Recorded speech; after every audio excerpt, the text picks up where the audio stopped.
बड़ी खबर आपको बता दें। देखिए, पटना में दिन दहाड़े कोचिंग क्लास से लौट रही 9वीं क्लास की छात्रा को अपराधियों ने गोली मारकर गंभीर रूप से घायल कर दिया और अपराधी फरार हो गया। पूरा मामला पास में लगे एक सीसीटीवी कैमरे में कैद हो गया। ये तस्वीरें भी हम आपको दिखाएंगे। पटना की यह घटना है। पटना जहां पर लगातार राजनीतिक उथल पुथल मची हुई है और उस बीच कानून व्यवस्था का क्या हाल है वो हम आपको बता रहे हैं। पटना में दिन दहाड़े कोचिंग क्लास करके लौट रही 9वीं क्लास की छात्रा को अपराधियों ने गोली मारकर गंभीर रूप से घायल कर दिया और उसके बाद अपराधी वहां से फरार हो गया। पूरा मामला पास में लगे सीसीटीवी कैमरे में कैद हो गया है। बड़ी खबर इस वक्त हम आपको पटना से दे रहे हैं, जहां पर एक छात्रा कोचिंग से निकली, अपनी पढ़ाई पूरी करके कोचिंग से निकली, वो घर की ओर जा रही थी और उसी दौरान एक अपराधी पहुंचता है और उसको गोली मार देता है। कोचिंग से लौट रही थी छात्रा, जिस वक्त उसके साथ यह हादसा हुआ उसे गोली मारी गई और गंभीर रूप से छात्रा घायल है और उसके बाद अपराधी वहां से फरार हो जाता है। पूरी घटना जो है वो सीसीटीवी कैमरे में कैद हो गई है। इस वक्त ये बड़ा अपडेट। एक तरफ नई सरकार का गठन होता है बिहार में, उसके बाद मंत्रिमंडल का गठन होता है, लेकिन लगातार सरकार के बीच आपस में ही जिस तरह की खींचतान मची हुई है, जिस तरह के आरोप प्रत्यारोप हो रहे हैं, उस बीच लग रहा है कि बिहार में कानून व्यवस्था जरूर ढीली पड़ती हुई नजर आ रही है। पटना में यह घटना हुई है जहां पर एक छात्रा को अपराधी ने गोली मार दी। कोचिंग से वो छात्रा लौट रही थी, उस छात्रा को गोली मारी गई और उसके बाद अपराधी वहां से फरार हो गया और पूरी घटना सीसीटीवी में कैद हो गई है। ये बड़ी जानकारी इस वक्त हम आपको दे रहे हैं पटना से। तस्वीरें हम आपको दिखा रहे हैं, सीसीटीवी फुटेज हम आपको दिखा रहे हैं किस तरीके से वो छात्रा कोचिंग से लौट रही थी। लाल कपड़े में, लाल ड्रेस में देख रहे हैं आप उस छात्रा को। पीछे एक अपराधी खड़ा हुआ है और जैसे ही छात्रा आगे जाती है वो अचानक बंदूक निकालता है और छात्रा पर फायर करके भाग जाता है। तस्वीरें आप देखिए, दिल दहला देने वाली तस्वीरें हैं। दिन दहाड़े इस घटना को अंजाम दिया गया है। आप अंदाजा लगाइए ऐसे में कौन सुरक्षित है कौन सुरक्षित नहीं है यह कह पाना बहुत मुश्किल है। छात्रा जैसे ही कोचिंग से निकलती है, एक बार फिर से इन तस्वीरों को देखिए। लाल कपड़े में ये छात्रा कोचिंग से निकली और बाहर वो अपराधी पहले से मौजूद है। छात्रा जैसे ही आगे जाती है, उसके पास कुछ झोले या बैग जैसा है, उसमें से वो बंदूक निकालता है और उस पर फायर कर देता है और उसके बाद वहां से भाग खड़ा होता है। प्रकाश कुमार हमारे सहयोगी हमारे साथ जुड़ गए हैं। प्रकाश, दिल दहला देने वाली तस्वीरें हैं, दिन दहाड़े इस तरह की घटना पटना में। देखिए, दिन दहाड़े और वो भी सुबह सुबह, जब कोचिंग करके ये छात्रा नाबालिग है, ये लौट रही थी कि गली में, सुनसान गली में पहले से ये बदमाश इंतजार कर रहा था और फिर उसने पीछे से गोली गर्दन के पास मारी, जिससे लड़की बुरी तरीके से घायल हो गई, वहीं गिर पड़ी। फिर अस्पताल ले जाया गया और अभी काफी क्रिटिकल कंडीशन है, इलाज चल रहा है। लेकिन सबसे हैरानी की बात यह है कि बेउर थाना की जो पुलिस है 1.5 घंटे बाद यहाँ पहुंची है, जिसको लेकर के जो घर वाले हैं वो भी काफी परेशान है और इंतजार हो रहा है कि सब कुछ मामला सामने आए, ये लड़का पकड़ा जाए, क्योंकि सीसीटीवी फुटेज में हर कुछ सामने है। उस लड़के की पहचान की जा रही है और उसे पकड़ने की कोशिश हो रही है। प्रकाश, बड़ा सवाल यह है, पिछले 2-3 दिनों से बिहार में जो कुछ हो रहा है, राजनीतिक माहौल जैसा बना हुआ है, क्या पुलिस जो है पटना की वो भी इन्हीं सब चीजों में फंसी हुई है? सुरक्षा व्यवस्था इतनी लचर क्यों दिख रही है?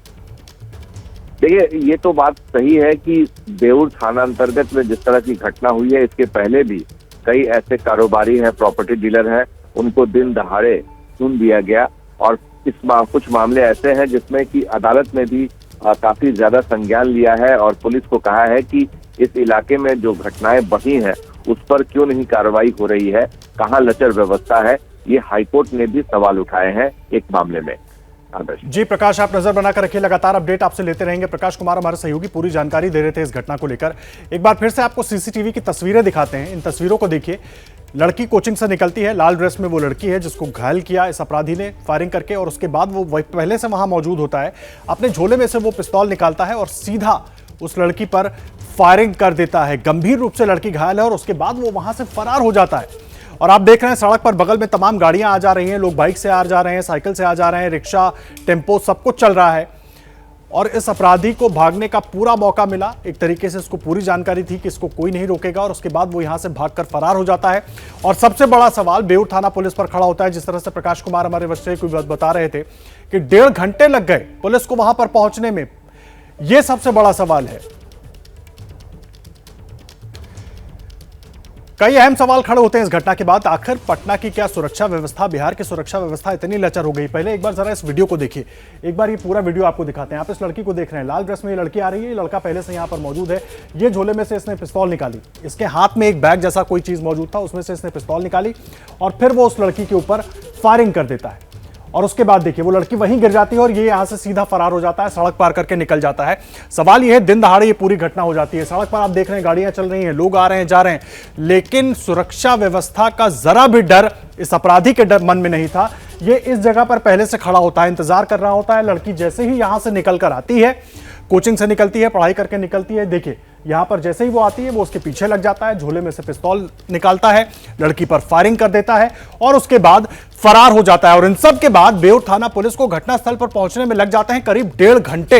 यह बहुत चौंकाने वाली बात है कि आखिर प्रदेश की सुरक्षा, बिहार की सुरक्षा, पटना पुलिस जो है वो पटना की सुरक्षा में कितनी मुस्तैद है, क्योंकि 1.5 घंटे लग जाते हैं बेउर थाना पुलिस को यहां पर पहुंचने में, जिससे परिवार वाले भी हलकान हो गए कि आखिर वो न्याय की गुहार लगाएं तो किससे लगाएं। और अगर 1.5 घंटे पुलिस को मौके पर पहुंचने में लग गए तो ये अपराधी तो इतनी देर में पता नहीं कहां से कहां पहुंच गया होगा। ये तमाम सवाल खड़े होते हैं पटना पुलिस के रवैये के ऊपर भी। इसलिए वीडियो के जरिए हम आपको दिखा रहे हैं कि आखिर कैसे इस पूरी घटना को इस अपराधी ने अंजाम दिया। लेकिन इन सब के बीच पटना पुलिस का जो रवैया है उस पर भी सवाल खड़े होते हैं। क्या बिहार में अपराधी बेलगाम हो गए हैं? वर्तमान जो हालात बिहार में बने हैं, क्या अपराधी बेलगाम हो गए हैं? पुलिस को आखिर पहुंचने में 1.5 घंटे क्यों लगे? बेउर थाना पुलिस को घटनास्थल पर पहुंचने में 1.5 घंटे का वक्त क्यों लग गया? क्या बिहार में कानून व्यवस्था ध्वस्त हो गई है? यह बड़ा और अहम सवाल है कि आखिर इन अपराधियों के मन में जरा भी डर क्यों नहीं है? खुलेआम दिन दहाड़े चलती सड़क के बिल्कुल बगल में इस तरह से एक लड़की जो कोचिंग से निकलती है सुबह के वक्त, उसको गोली मारकर अपराधी आराम से भागता हुआ सड़क पार करके निकल जाता है और कोई इसको रोकता तक नहीं है। और अब सबसे बड़ा सवाल यह, क्योंकि पुलिस ने ही 1.5 घंटे आने में लगा दिए मौके पर, तो इस अपराधी को पकड़ने में कितना वक्त लगेगा? पहले तो इसकी पहचान होगी, उसके बाद इसको पकड़ने की पूरी प्रक्रिया की जाएगी। लेकिन इन 1.5 घंटों में इस अपराधी को बहुत वक्त मिल गया कहीं छिपने के लिए या भागने के लिए। यह सबसे बड़ा सवाल है। आखिर इन 1.5 घंटों तक पटना पुलिस कर क्या रही थी? क्यों नहीं पटना पुलिस मौके पर पहुंची? बेउर थाना पुलिस जो है उसको इतना वक्त क्यों लग गया? यह बड़ी बात है। एक छात्रा को दिन दहाड़े गोली मार दी जाती है, लेकिन बेउर थाना पुलिस को करीब 1.5 घंटे लग जाते हैं। क्या मजबूरी है मेरी, बताइए। मैं अभी आपको बताती हूँ कि मैंने ओए होए होए होए, नमकीन के चटकारे लेते हुए टकटकी मार के डिबेट शो को पॉज रिपीट कर करके देख रहे हैं जोगिंदर जी। इनकी तरह आप भी देखें अपने फेवरेट डिबेट्स को रिपीट कर और डाउनलोड कीजिए एबीपी लाइव ऐप अपने स्मार्ट टीवी पर।